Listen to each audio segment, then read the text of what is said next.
Greetings and salutations, everyone. I hope everyone is still doing well, and welcome to tonight's second half. Before we jump into it, a couple links. As many of you know, I rely on Patreon, PayPal, channel membership, and the merch to help the channel to continue to grow and go. Links to Patreon, PayPal, and channel membership is in the description below. Merch displayed directly under the video. Also, Dogman Frightening Encounters, Volume 1 through 3, the audiobook versions. They were written and researched by Tom Lyons, narrated and produced by me, Jeff Nadolny. Those audiobooks are available on Audible, Amazon, and iTunes, links to which are also in the description as well. And finally, last but definitely not least, if you'd really like to help support the channel to continue to grow and go, simply subscribe. It doesn't cost a cent. Click that like button, takes half a second. If you don't want to miss out on any of the informative uploads I put out daily, click that bell icon, and folks, please leave a comment. Why? Well, because all of these things really do help the channel to continue to grow and go. And folks, they definitely do matter. Now, everyone, I have taken far too much of your time. Let's jump into tonight's second half, shall we?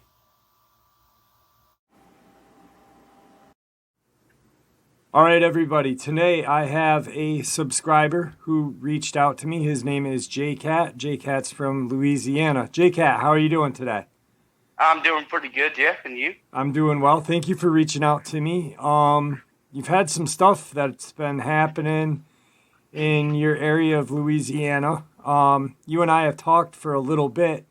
I know what's been going on. You want to share that with everybody first, but then you've got some other stuff that you've experienced in Louisiana as well. So we're kind of going to combine everything into one, a Dogman encounter, some paranormal stuff.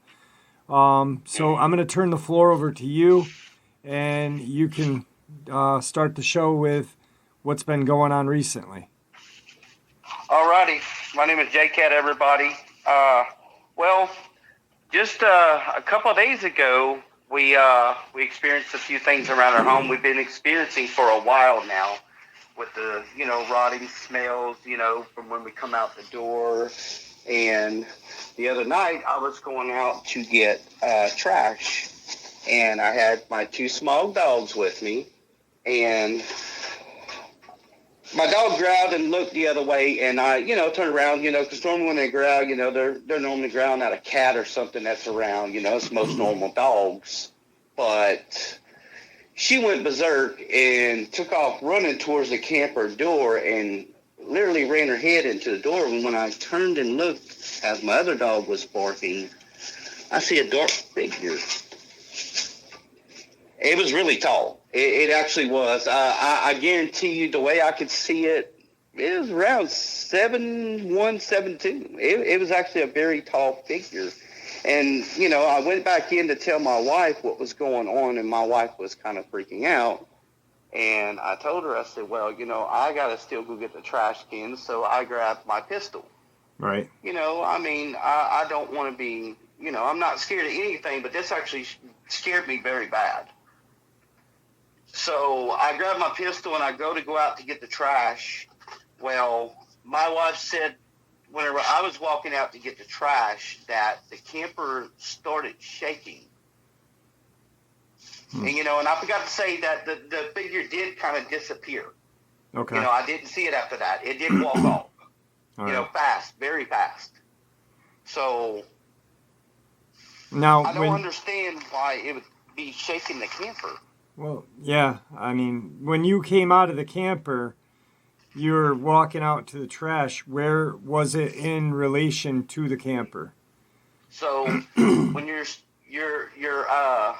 standing out when you're looking out my camper door, mm-hmm. to the left side is the road, by the road, towards it actually, and then the right side is behind my parents' trailer, and they got a little bit of woods back there, and it's a lot of vegetation that needs to be, taken care of. And that's where it was on side of a pump shed. There was a pump shed back there, and the pump shed is literally 10 foot high. Okay. So This kind of scales to where I could see exactly. I don't know if maybe it was bending down, but it looked around about 7'1", 7'2". Okay, so you You know what I you were mean? using the pump shed as like a reference point for height. Basically. Okay. And what I'll do for you, Jeff, coming up is I'll take pictures of the pump shed and everything and show you exactly. And I'll stand on side of it and have my wife take a picture, and I'll hold my hand about where, I seen the figure's top of its head. Okay. Because I stand 5'9". All right. So I can reach over 6 foot, so, and it'll be scaled above that. Right. And to answer your question, I mean, I think possibly these creatures, whatever it is, Dogman, Sasquatch, they enjoy, scaring human beings. I don't know if it's a sense of humor or what, but they have a tendency of scaring humans. So maybe that's why it decided to shake the camper. You did notice some smells around that time too, you said. Yes, it kind of had like this rotting carcass smell. Okay. You know what I'm saying? Like a dead animal that's been bloated in the sun on the side of the road, and you pop it, you're gonna get a bad smell out of it. Yeah, absolutely. And it almost gagged me. That's how bad it was. Right. I mean, and I don't gag easily, because I do a lot of hunting and stuff like that, Right. Yeah. I mean, definitely something. Is there anything else that's been going on in your area of that nature? Well, I mean, besides last year, around last year, they had that loud roar that I heard that one time. Okay. It ever since after the hurricane, we've had a lot of things, like we were back home right after the hurricane, and I thought it was somebody, messing around in the woods by the house. Okay. And I went out there with my gun, and because you could hear them right outside the camper window, walking through the woods, and it was really loud. Even my wife heard the noise.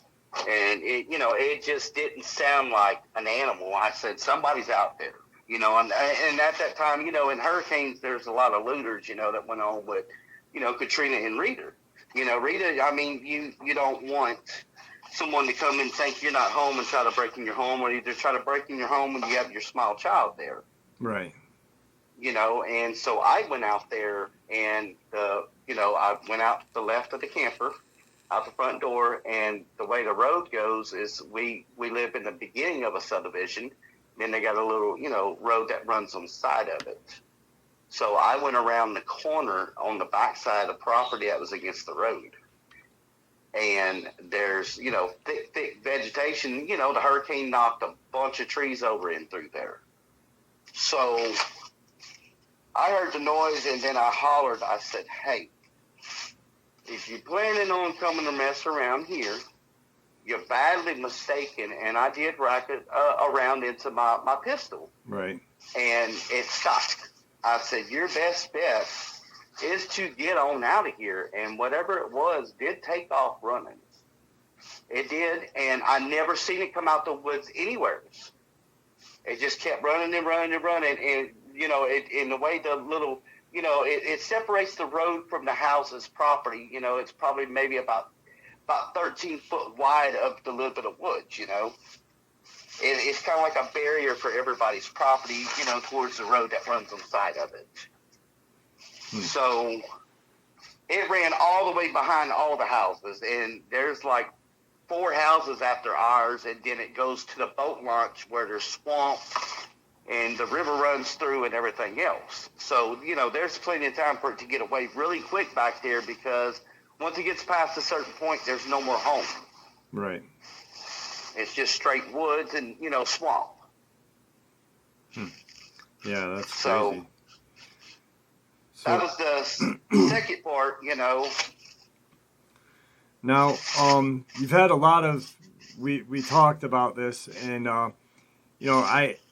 while talking to you, you had mentioned the first 2, and then we talked about, you had some very interesting paranormal encounters, but these paranormal encounters, they all kind of have a dog canine feel to them. So I kind of would like you to share a couple of those with us. The one I'm interested in is you told me about a kid who disappeared and then came back or was found. He was lost or something. You want to go into that real quick? So his name is Jackie Parker. He's around my parents' age, which my parents are in their 60s, their mid-60s. Well, about 100 acres of, farming land and a lot of woods in there and stuff. So he was out playing in the woods one day, and I guess he went too far, for, his parents' liking and ended up getting lost. So he was explaining to me that when he got lost, they could not find him until the very next day. And he was, what I understand, at least about 6 miles into the woods. That's a lot of coverage for, a child that's maybe 9 years old, 8 years old. Yeah. That's about the age he was at when this happened. Especially in Louisiana, because you've got swamps, you've got thick. Exactly. Yeah. And, and the population of coyotes that are out there in Topsy are very, very populated. It's a very populated area for coyotes. And, he was telling his mom and him that they found him inside of a coyote den that was in the ground, a hole in the ground. And he was so pale white when they found him. And he drew what he saw that night.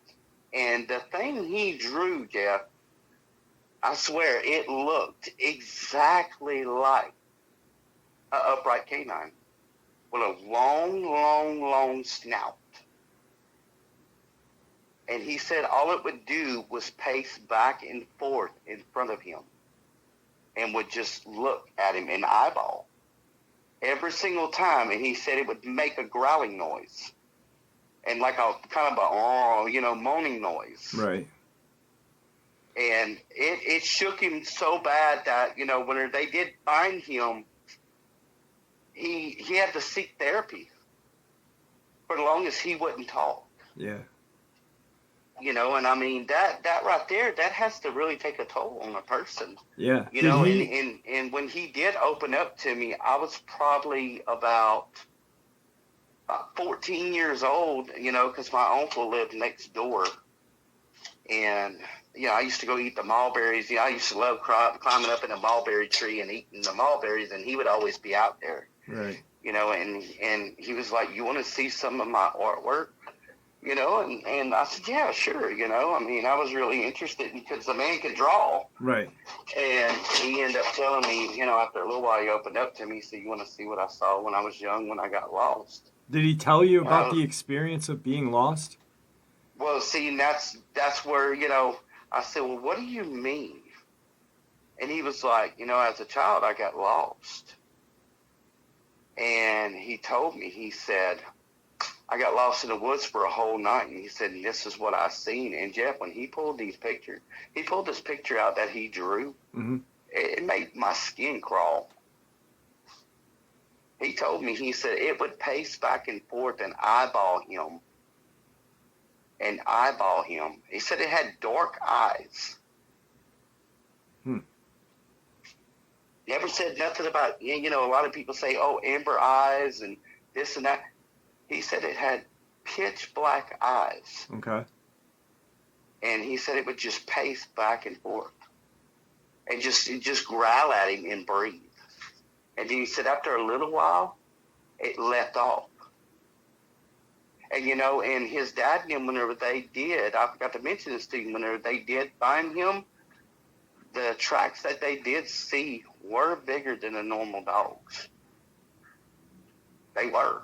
Right. Because my uncle, God rest his soul, my Uncle Ricky told me, he said, "This is no lie." He said, "The tracks we saw," he said, we thought it was big old giant wolves. He said, because it was just, It was an abandoned hole, so that tells you right there, you know, that may have been somewhere he was feeding. Yeah. Yep. That animal could have been feeding, you know. Now he just walk, he didn't, because I was curious, like, did he share, hey, I just, like, did he share how he got lost, or was this creature, Well, did he just get to the den and then all of a sudden this creature just showed up there, or? Well, he told me whenever he was walking in the woods, he was looking around, you know, and, you know, doing normal kid stuff, playing in the woods with, you know, hitting sticks on the trees and stuff, you know. And he said he was just going for a walk, basically, you know, and he loved to play in the woods. And he said that before he knew it, he was in somewhere that he wasn't familiar with. So he tried to turn back around and go back home and end up not getting back home. He said he don't know where he went. You know, and it took them, you know, it took dogs from their house. They have hog dogs, and you know, the dogs love, you know, all the kids. Right. And these dogs are actually the ones that helped them find him. There was a search party for him and everything. There was people looking all over, all the neighbors. And the dogs actually are the ones that, you know, because they trade, you know, curs down here for hogs. You know, and them old bloodhounds, and they actually are the ones that found him.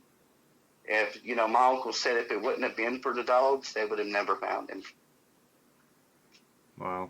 He just told me the animal just showed up out of nowhere and was just pacing back and forth. I don't know if maybe it was looking for, you know, if it was feeding there, it was getting coyotes and taking them, you know. That may have been its way of eating, you know, a quick meal. You know, and then it seen him there, and it just like, you know, what is this, you know, in here? Why are you in here? And he said it would just eyeball him and just kind of growl and breathe real hard. And he said after a little bit, it just turned off and just took off running. And he, you know, the picture, I wish I could get out of this picture because I would show you exactly what it looked like. It was the way it was standing up. It had hawks. You know, like a dog. It was bent backwards. And, right. You know, and the wrists were slightly curled down with, you know, dangling hands. And he said that the fur was real thick around the shoulder and neck area. All right. Yeah, that's crazy. I mean, that's almost like one of those, you know, missing persons, you know, the quote unquote missing 411. You know, luckily he was found, but that right there kind of leads me to think that, hey, you know, there is cryptid involvement in a lot of these disappearances that are happening. So, yeah. You know, and that's the whole thing, Jeff, is a lot of people, you know, 411, you know, that's just a person being goofy, and they went off the tread, they ain't seen nothing, you know, they were just scared. A lot of these people see things that are unexplainable. Yeah, absolutely. Absolutely. I mean, this guy was so sincere. He had tears in his eyes when he was telling me this. Yeah, and he was older than you. What, he was in his 50s or 60s at that time when he was sharing this? No, or? he was actually probably in his late 40s at that time. Now okay. He's in his mid 60s to late 60s. You know, wow, so I was around 14, 15 when that happened. Yeah, it's a traumatic event for someone. Though, you know, that's wow. You know, and my uncle, you know, God, like I said, God rest his soul. He told me, he said his brother never opens up to no one. You know, and I mean, you know, I'd always go over there and say, hey, Jackie, you know, and you know, we'd go eat mulberries and everything else. And I mean, for him to just come out and tell me this one day, it was just crazy. Yeah. You know, and my mouth just dropped when this man come out with this. I was just like, wow. Just, it makes your skin crawl, yeah, you know, it when does. you see a picture like that, you know, and you just, it made me lose words. I was just, I was stuttering. Yeah, I mean, well, you know, was this where he was lost? Was that around where you were at the time? Yes. So, I mean, yeah, Where yeah. You're 14, 15 years old. You're hearing a story about something that lives right around that area. exactly. I'd imagine it'd scare you very badly. Um, definitely crazy. Now you've And had some, I've been chased by coyotes, yeah, and they only chase you like whenever we would go rabbit hunting, they would chase us. When we had dead rabbits because they wanted the rabbits. So that's how I knew. Even if you got into a coyote's den, Jeff, they're gonna run off. You know, yeah, they'll more than likely run off. Unless they have pups around. It's a female with pups. right, right, yeah. With And like for any what he animal, like any described, it animal. was just Speaking of that, you just made me remember something that we were talking about. Is in the beginning, what's been going around your house lately? You've had mm, deer coming into your yard, which is very unusual. yes. And then we were talking about, something's pushing the deer into your yard because I mean you've lived in that area for quite a while now. 15 years. And how many times have you had deer in your yard? Up Never. until now, right? So, Up until now.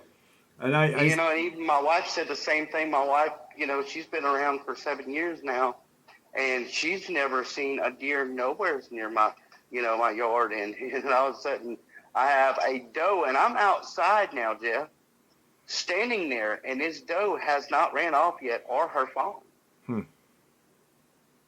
And then they slowly, gradually walked off. right, right. Like I And said the that's other night, crazy. like and you just said too.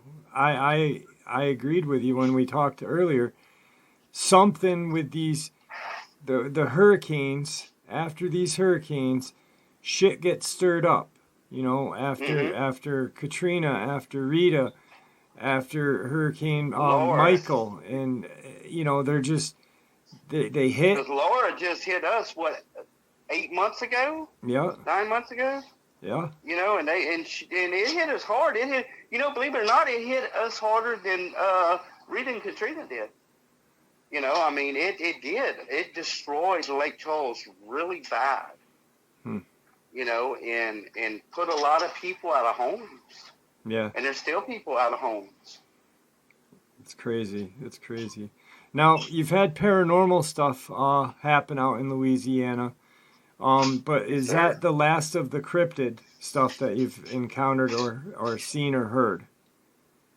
Well, the only other one is, whenever I was a young boy, I was it was around 1994, I think it was.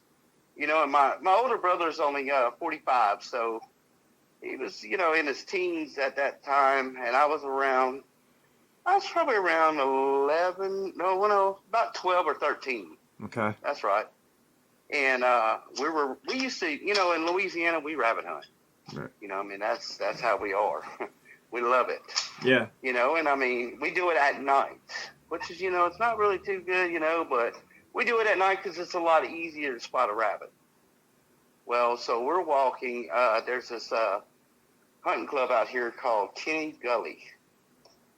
And, it's got a little creek that runs through it, and it runs behind some houses, but where we're at, it's quite a few hundred acres of, raw woods, that you got to slip in between branches just to get through it. And I mean, the rabbits, they like to forage up in that thick vegetation. And, and it's easier for them to stay away from a predator. Okay. So we were walking, and I had a 22 rifle. My cousin had his shotgun, and my brother had another 22 rifle. And we were rabbit hunting. We had already killed one. And we were going through to catch, old jack rabbits are, they're pretty big rabbits, And, well, my cousin says, "What is that?" And my brother's like, "What do you mean?" He's like, "Way over there." He said, "What is that in between the trees?"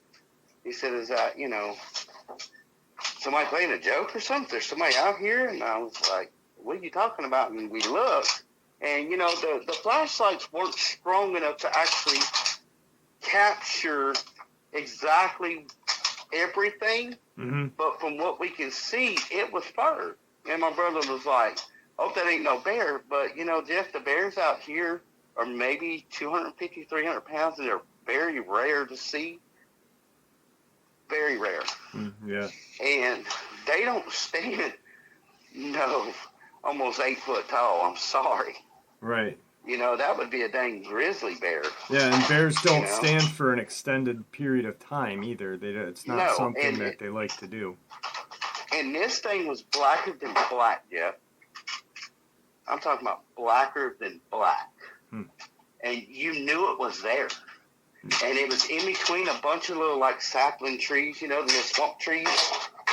And there was a bunch of them right there, which is, you know, it's hard to, you got to move around through trees and stuff with your shoulders, you know, back and forth, bobbing and weaving, you know, to get through these areas. And then it starts to kind of clear out further up.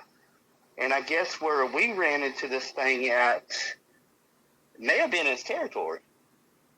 You know, somewhere where it sits up. You know, because, I mean, don't they like, you know, being inside of real thick areas sometimes? I'd imagine. I mean, just from everything that I've heard, and, you know, I mean, they like being around water and thick woods, you know, just places to hide. Yeah, so. Yeah, and I mean, it's real moist out there, you know, and there's a creek that runs right there. Right. All the way through, because it's called Cheney Gully Hunting Club. You know, they call it a gully, but it's a creek. Right. You know, I mean, a gully's maybe 4 foot deep and, you know, 5-6 foot wide. This one's like 15 foot deep and probably about 40 foot wide. So that's considered a creek. Yeah. Yeah, so I mean, there's water, there's obviously hunting ability for them to catch prey and stuff. So yeah, I mean, exactly. Yeah. You know, I mean, it's a deer and hog lease. You know, and we're known for that out here is hog lease, especially. You know, deer and hog lease. You know, and you know, like your alligator lease, we got alligator lease out here. You know, right. And that's, you know, because we're in the heart of Louisiana. You know, I mean. You got a lot of swamps and stuff around that you gotta go through, you know. And I played in them as a small child, you know, and it can get pretty thick in places, you know. But when you're, you know, the age I am now, if I try to go out there, I'd probably die from trying to catch breath, you know. But right. I used to run through there all the time, you know. And that night we seen that thing. My cousin's like, y'all backed up very slow. He said, I don't know what the heck that is. He said, but we're getting out of here. And, I mean, it really did. It scared everybody. It did. Yeah. You know, I mean, what were we going to do with a couple of 22s and a little, you know, 20-gauge shotgun? Yeah, not much. Not much against something that big from what you're describing. Make them pretty mad. Yeah. So you've had some family paranormal stuff that has happened as well. Yes. You want to touch on a little bit of that?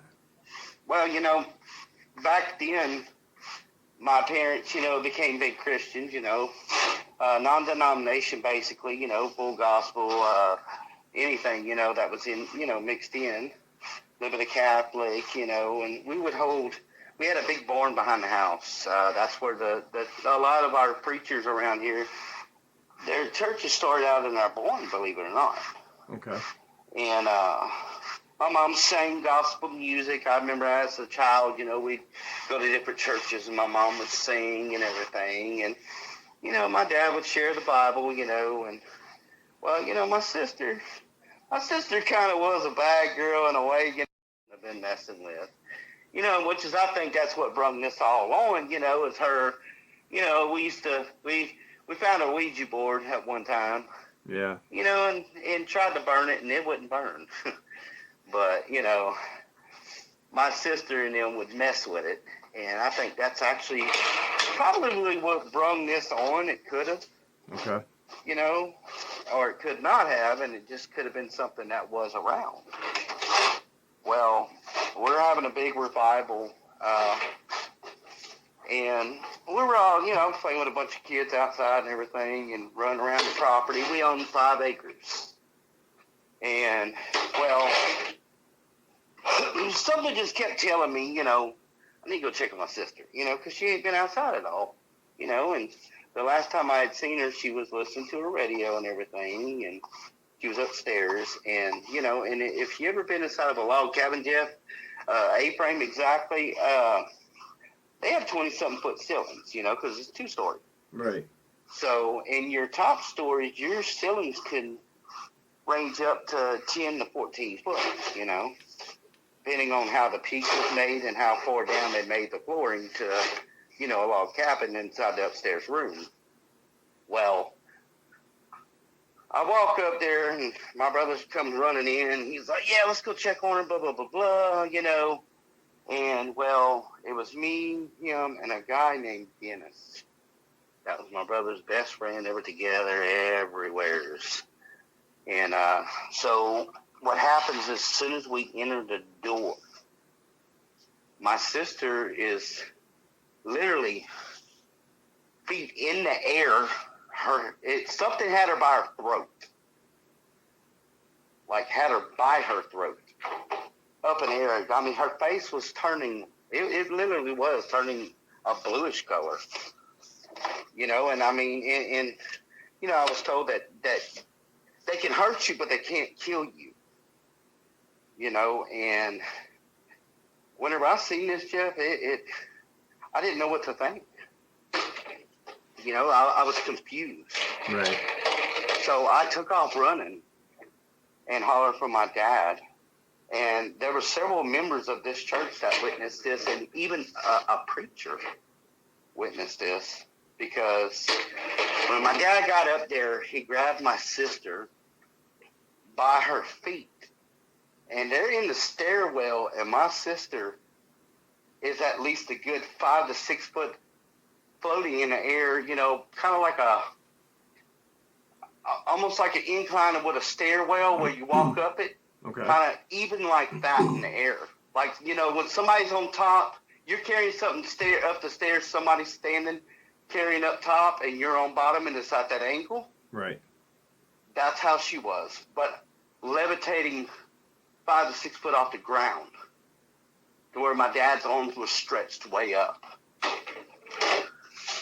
And he fought and fought. And finally, he rebuked it in the name of Jesus, and it let go. Well, they finally get my sister downstairs and get her all calmed down. And you can literally, I wish phones would have been a big thing back then, because I would have taken pictures. You can literally see the impressions on her neck. You could.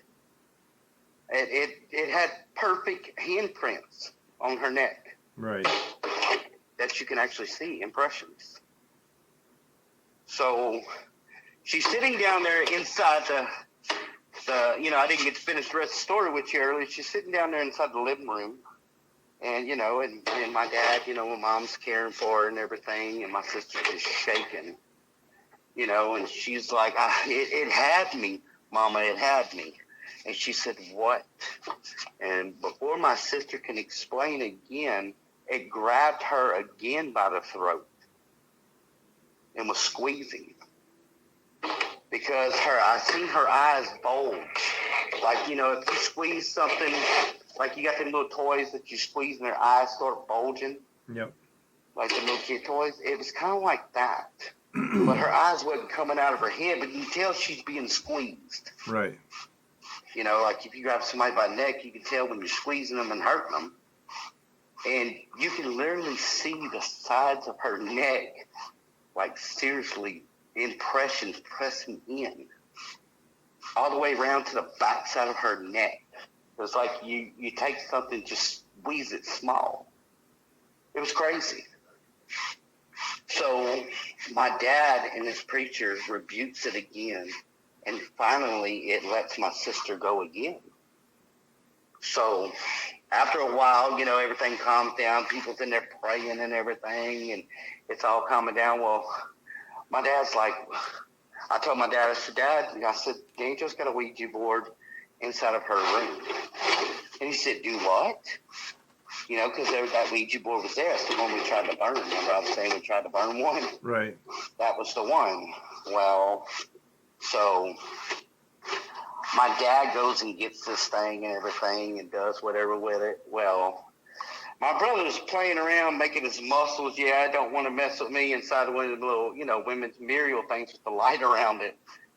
And then all of a sudden, he just lets out a big scream, a terrifying one too, and he punches this Muriel thing and breaks it. And my dad said, "What's wrong?" And he said, "I just saw something that looked like a werewolf." And he's like, "What do you mean?" He said, "In the mirror." He said it looked like a wolf. And he was just freaking out. And he said, "I've never experienced something like that in my life." Right. And I told him, and I asked my sister, and my sister said the same thing. That it was like, you hear all these stories about hellhounds. Right. And like I said, I have a cousin that experienced that, that some kind of weird animals, that it was unexplainable. And that could be another, part of your show, Yeah, well, I'll try to get a hold of him. Yeah, I'd like to hear that. But so your brother, essentially, and we had talked about this when you had mentioned your cousin's experience. And I said, yeah, you've got all of these different canine cryptid or paranormal cryptid, or paranormal canines that are seen near cemeteries. Dogman has been seen near cemeteries. Usually they like to hang out there. Your cousin's encounter happened in a cemetery? Yeah. Okay. They were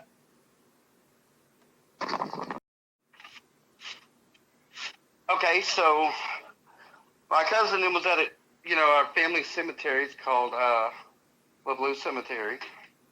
And they were listening to music and everything, they just started drinking. They were thinking about doing some fishing because it's called the English Bayou that runs through there. Okay. Well, it's pretty far off the road. It's a couple miles into the woods, They only have like one caretaker around that stays, several hundred yards up the road, and he comes out every once in a while and checks on nobody digging up graves and stuff, which you have a lot of that around. Right. So they're out there and they're jamming and everything, and he said that he heard a bunch of voices. So he told my cousin, he was like, "Turn it down." And my cousin like cranking up competitions and everything, and for my cousin Ronnie to hear the noise over my other cousin's stereo, he had 9 15-inch subwoofers in there. So imagine, he's probably running about 40,000 watts. For him to hear some talking and hooting over that's pretty loud. Yeah. So that kind of makes me think that, paranormal can get through anything. They actually can.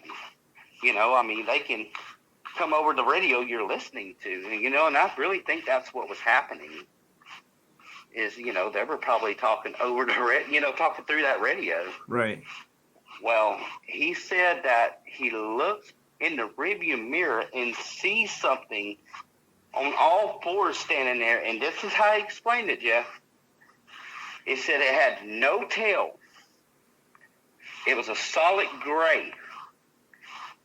He said it had every leg was like a man's arms, built arms, with hands on them, with hands and fingers. Okay. On all 4 legs. He said the eyes were beady like a black doll's eyes.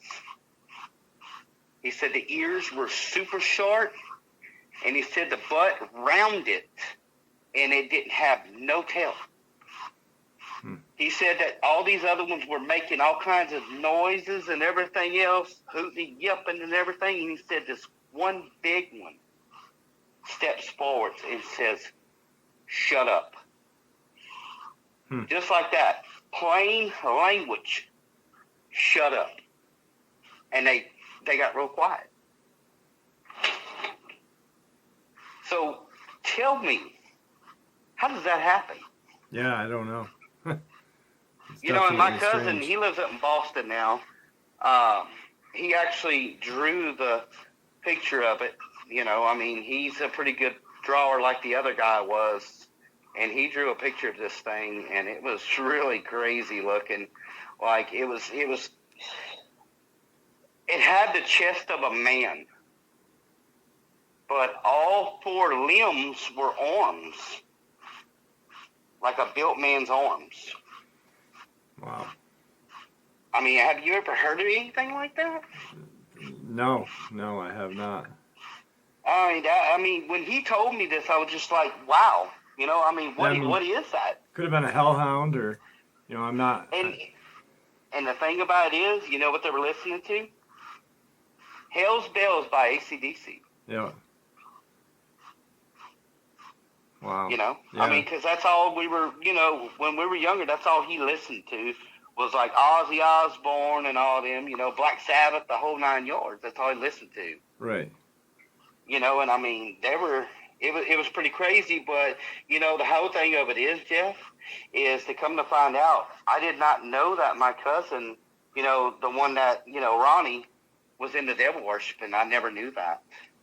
You know, and that's what I wanted to tell you earlier. You know, we got deep into conversation about things, you know, and you know, it's kind of mind blowing how you can see things, and then, you know, and the second part of it is, Jeff, is after they tore out of there in my cousin's custom car. Yeah. He sees it the next day because they used to have a trailer in our backyard because we had 5 acres, remember, with the A-frame log cabin. Yep. He sees it outside of his window in our very backyard. Yeah. The next day, in the evening time. Now, did he describe? You know, when this all occurred, it was in the evening time. Right. Did he describe the face or anything? He said the face kind of reminded him of like a pit bull, kind of. Okay. And the face kind of boxy looking. Yeah. But just real muscular built looking. Yeah. You know, he said it was just massive.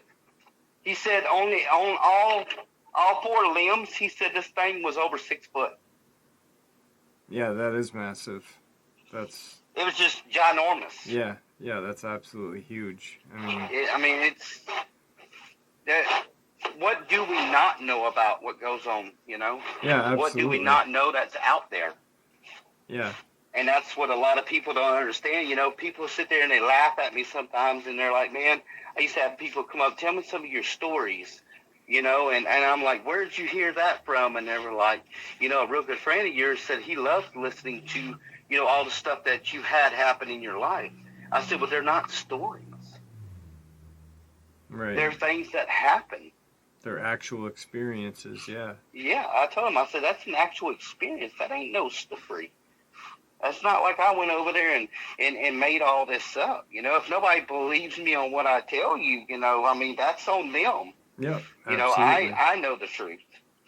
Yeah, absolutely. And, you know, Louisiana is a very strange state to begin with, you know, and that's what, when you were talking to me about everything prior to the interview and starting it, I was like, you know, you've got some cryptid encounters, and you've got some very strange canine paranormal encounters, and I was like, this has got to be told, you know. So I appreciate you coming on and sharing this with us.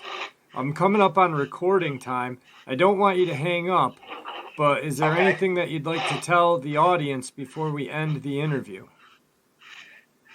Everybody, I really appreciate y'all listening to Jeff. Jeff is a really straight-up guy, you know, and my encounters that I come with, which is there will be more that I will be telling Jeff about. Listen to this man. He really knows what he's talking about. He really does, and he's a very sincere guy, and he takes the time to really listen to you. So I really appreciate you, Jeff, for having me on with my encounters, and I, look forward to sharing more with you. I appreciate that. And I just have a platform. That's all I have, guys. So, don't hang up. I'm gonna end the interview now, and then we'll talk for a few minutes before we say goodnight. So, thank you for coming on again. I appreciate it. Yes, sir. All right, folks, that was tonight's second half. J-Cat, what a character. Guys, I hope you enjoyed it as much as I enjoyed sharing it with you. I'd like to thank you for supporting the channel. It is, after all, your support that keeps this channel growing and going, and what gives people a place to share their experiences, ideas, and theories, judgment and ridicule free. Simply treated with the respect that we all deserve. Thank you. Stay safe, happy, healthy, and ever vigilant, keeping an eye on our children, pets, family, friends. These creatures are real, they are out there, and they are dangerous. Share this information with those you love and care about, and it may just help save their lives someday. Until next time, never stop asking questions, never stop searching for answers, and God bless.